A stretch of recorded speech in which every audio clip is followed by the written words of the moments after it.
Bismillahirrahmanirrahim. Assalamualaikum warahmatullahi wabarakatuh. Kami dari kelompok 8 akan mempresentasikan makalah kami yang berjudul Islam di Indonesia, memahami tradisi Islam Jawa, tradisi Islam Minang, dan tradisi Islam Melayu.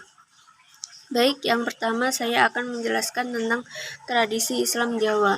Tradisi dan budaya Jawa sangat terkait dengan ajaran-ajaran Islam, terutama dalam bidang akidah dan syariah. Untuk melihat apakah tradisi dan budaya yang sudah mengakar di tengah-tengah masyarakat Jawa itu sesuai dengan ajaran Islam atau tidak, maka hal itu dapat dikaji dengan mendasarkan diri pada ajaran-ajaran Islam yang terkait dengan bidang akidah dan syariah. Sebab tradisi dan budaya Jawa seperti yang dijelaskan di atas menyangkut masalah keyakinan, seperti keyakinan akan adanya sesuatu yang dianggap gaib dan memiliki kekuatan seperti Tuhan, dan juga menyangkut masalah perilaku ritual, seperti melakukan persembahan dan berdoa kepada Tuhan dengan berbagai cara tertentu, misalnya dengan sesaji atau dengan berdoa melalui perantara. Pada prinsipnya, masyarakat Jawa adalah masyarakat yang religius, yakni masyarakat yang memiliki kesadaran untuk memeluk suatu agama. Hampir semua masyarakat Jawa meyakini adanya Tuhan yang Maha Kuasa yang menciptakan manusia dan alam semesta, serta dapat menentukan celaka atau tidaknya manusia di dunia ini atau kelak di akhirat. Yang perlu dicermati dalam hal ini adalah bagaimana mereka meyakini adanya Tuhan tersebut.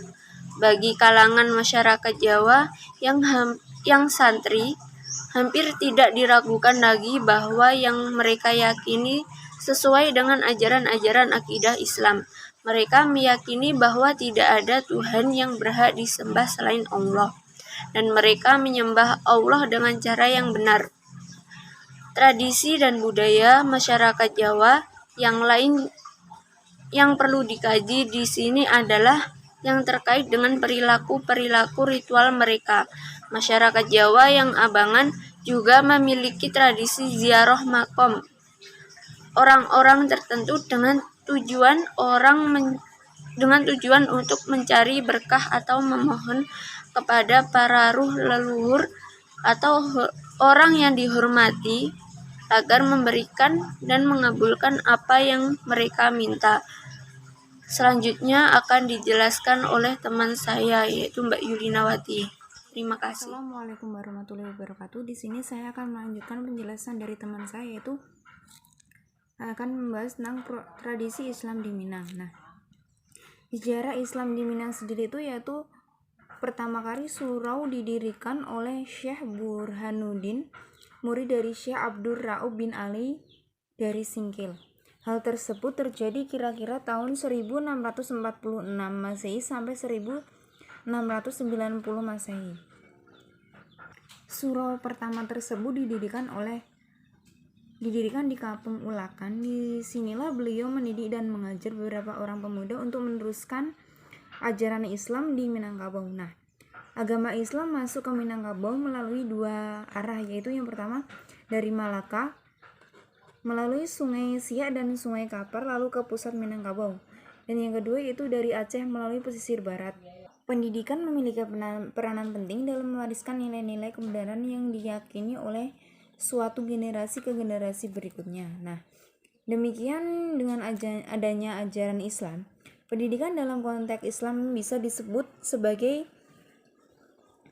pendidikan Islam merupakan suatu sarana yang paling efektif untuk mengembangkan potensi manusia secara optimal sesuai dengan fitrahnya. Dalam konteks sejarah pendidikan Minangkabau, lembaga atau suatu memainkan peranan yang amat penting dalam membina dan mendidik masyarakat untuk memahami adat menggunakan syariat. Surau juga berfungsi sebagai lembaga pendidikan Islam yang beradaptasi dengan tempat budaya setempat. Nah, dari berbagai sumber berikut berbagai budaya atau tradisi Minang yang sampai saat ini masih tetap dijaga kelestariannya, yaitu yang pertama upacara turun mandi, yaitu upacara ini merupakan upacara tradisional masyarakat Minangkabau yang dilakukan sebagai bentuk rasa syukur atas kelahiran seorang anak ke dunia, sekaligus memperkenalkan bayi tersebut. Kedua yaitu balimu. Balimu ialah suatu tradisi membersihkan diri menjelang bulan suci Ramadan. Nah, kegiatan tersebut biasanya dilakukan oleh masyarakat Minangkabau di lubuk atau sungai. Selain itu, balimu juga memiliki makna yaitu mensucikan batin dan bermaaf-maafan satu sama lain sebelum menyambut bulan suci Ramadan. Yang ketiga yaitu tradisi bajamba, yaitu tradisi makan dengan cara makan bersama di tempat biasanya dilakukan pada hari besar Islam, upacara adat atau acara-acara penting lainnya.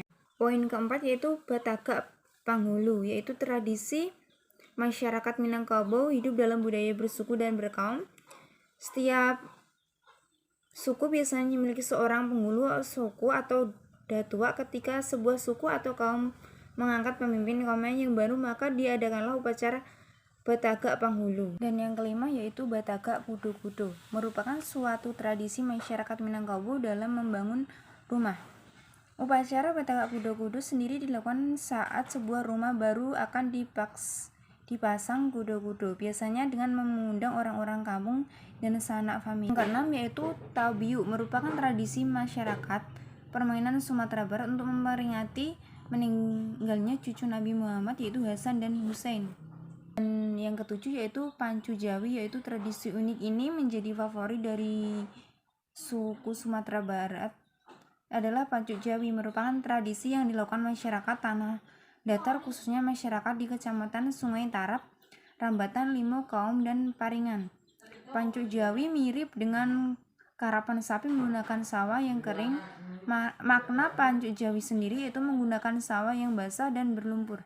Selain itu, mempercepat lari sapi, Pancu Jawi tidak menggunakan tongkat seperti karapan sapi lainnya. Mereka biasanya menggunakan atau bisa disebut dengan menggigit ekor sapi. Pancu Itia yaitu salah satu tradisi dari Sumatera Barat. Tata cara perlombaan Pancu Itia biasanya dilakukan di 11 tempat berbeda di Kota Pakumbuh dan Kabupaten Limpau Kota.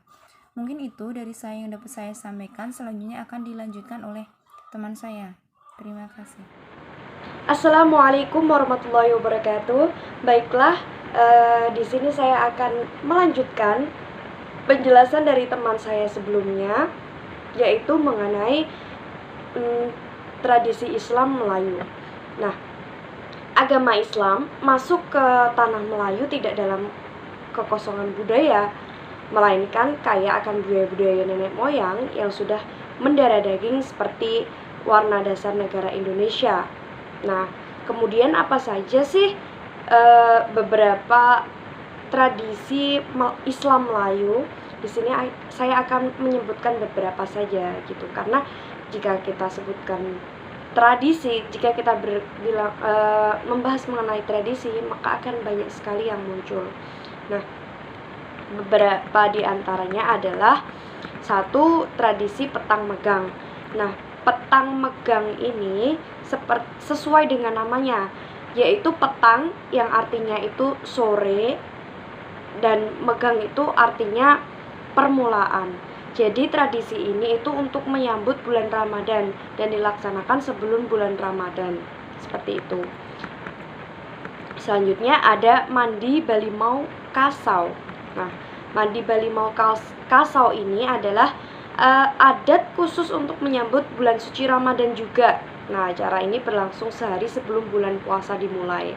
Upacara adat ini tidak hanya sebagai ungkapan rasa syukur dan sukacita di awal bulan puasa, tetapi juga sebagai simbol penyucian dan simbol penyucian diri. Nah, Balimau sendiri berarti mandi dengan air yang dicampur jeruk atau yang di daerah itu disebut dengan limau. Nah, kalau kasau sendiri itu memiliki arti wewangian. Nah, maksudnya Balimau Kasau itu adalah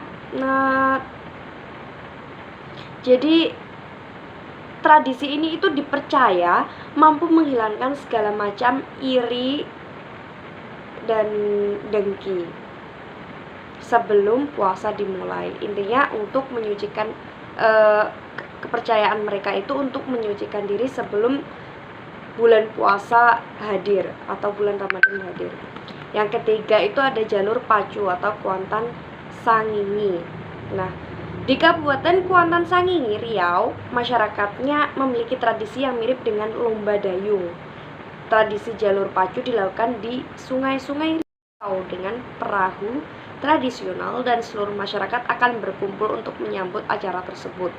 Tradisi yang hanya dirayakan setahun sekali ini diakhiri dengan Balimau Kasai atau pembersihan sebelum matahari terbenam hingga sore hari. Selanjutnya ada tahlil jama' atau kenduri ruah. Nah, selanjutnya ini penduduk Pulau Penyengat, Kota Tanjung Pinang, Kepulauan Riau memiliki tradisi khusus menyambut bulan puasa, yaitu merayakan tahlil jama' atau kenduren ruah. Nah, selanjutnya ada tradisi berzanji, tradisi Melayu yang masih berlangsung hingga saat ini. Tradisi ini selanjutnya dikembangkan dengan berbagai inovasi, misalnya penggunaan alat musik modern untuk mengiringi lantunan berzanji dan juga sholawat. Setelah tadi itu beberapa adat untuk menyambut bulan suci Ramadan, selanjutnya ada juga tradisi nikah kawin. Nah, tradisi nikah kawin ini ada beberapa tahap. Yang pertama itu merisik. Merisik itu kalau yang sering kita ketahui itu seperti ta'aruf ya. Jadi ada salah satu keluarga atau utusan dari pihak calon pengantin pria itu diutus untuk mencari informasi dari keluarga yang mempunyai anak gadis, apakah anak tersebut itu bisa dilamar gitu, atau apakah gadis itu belum punya ikatan dengan orang lain. Selanjutnya itu meminang. Nah, meminang ini merupakan bahasa Melayu, atau seperti yang banyak kita ketahui itu dengan kata melamar gitu. Ini hampir mirip sih. Selanjutnya, tradisi selanjutnya itu berinai. Nah, berinai ini memakai inai atau henna gitu ya teman-teman. Tapi sebelum memakai henna ini ada khataman Al-Quran dan juga ada tradisi tepung tawari. Nah, setelah berinai ada berandam atau upacara berandam. Upacara berandam ini lazim dilakukan setelah malam berinai, yaitu keesokan harinya. Tujuannya untuk membersihkan calon pengantin dari kotoran sehingga menjadikan putih dan suci hatinya. Nah, berandam ini tuh hakikatnya apa sih? Tradisinya tuh yang dilakukan apa? Yaitu melakukan pencukuran bulu roma pada wajah dan tengkuk calon pengantin wanita, sekaligus juga membersihkan mukanya. Nah, selanjutnya baru menikah. Menikah itu atau di sini menikah itu pada hari yang ditentukan calon mempelai pria diantar oleh rombongan keluarga menuju ke tempat tinggal calon pengantin. Nah, selanjutnya bersanding. Yang terakhir itu bersanding. Jadi upacara ini dilaksanakan setelah resmi akad nikah gitu. Jadi setelah akad nikah baru bersanding, seperti itu. Mungkin cukup sekian penjelasan dari saya, kurang lebihnya saya mohon maaf. Billahi taufiq wal hidayah. Wassalamualaikum warahmatullahi wabarakatuh.